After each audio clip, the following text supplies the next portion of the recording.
Hi, my name is Ana Estrada, and this is a response video to the debate that we did. I chose debate number 3, and I was in side B. The UN is not an effective tool to promote human rights. And I will be making a more general response video towards the people on side A. I was able to watch a couple of the videos, or most of the videos, and they were mostly talking about the 8 main goals that the UN has right now. Some of them focused on different things like human rights or child mortality, but the one that I will be talking about right now will be goal number 8, to develop a global partnership for development. Sometimes they write it in differently. But so all of these goals, I'm going to just say them very quickly. To eradicate extreme poverty and hunger, to achieve universal primary education, to promote gender equality and empower women, to reduce child mortality, to improve maternal health, to combat HIV and AIDS, malaria, and other diseases, to ensure environmental sustainability, and to develop a global partnership for development. Or this one could also go under as growth. But an agenda centered on 17 of these goals, and it runs the danger of being too general. Sometimes the problem with these goals is that there is too many goals and too little focus. Alright, and all these 8 goals, they follow on from where the Millennium Development Goals left off in 2015.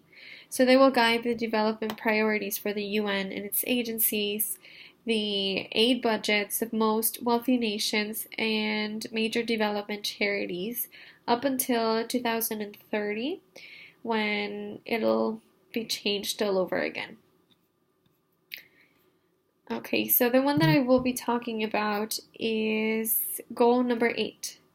So it can promote sustained, inclusive, and sustainable economic growth, full and productive employment, and decent work for all. Yes, this is a very promising goal. I saw a couple of videos that were talking about this, of a way to end poverty. By growing, it was thought to end poverty, because obviously it will create more jobs, more opportunity for an individual to grow. But sometimes it can do the opposite of this. The most important goal is to eradicate extreme poverty, which a lot of my classmates said. The thinking is obviously that economic growth helps with this. But that isn't actually necessarily true, always. All of the wealth produced by growth since 1990, the poor, 60% of the world population, only received a pitiful 5% of it. So from all of the wealth produced by growth in 1990, the poorer, which are 60% of the world population, only received 5% of it.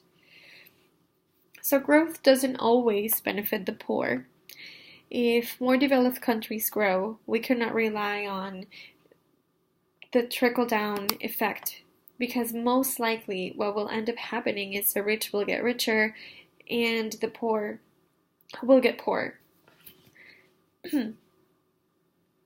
There is no hard evidence that economic growth is compatible with the kind of emissions cuts we need to keep in order for climate change to stay below 2 degrees.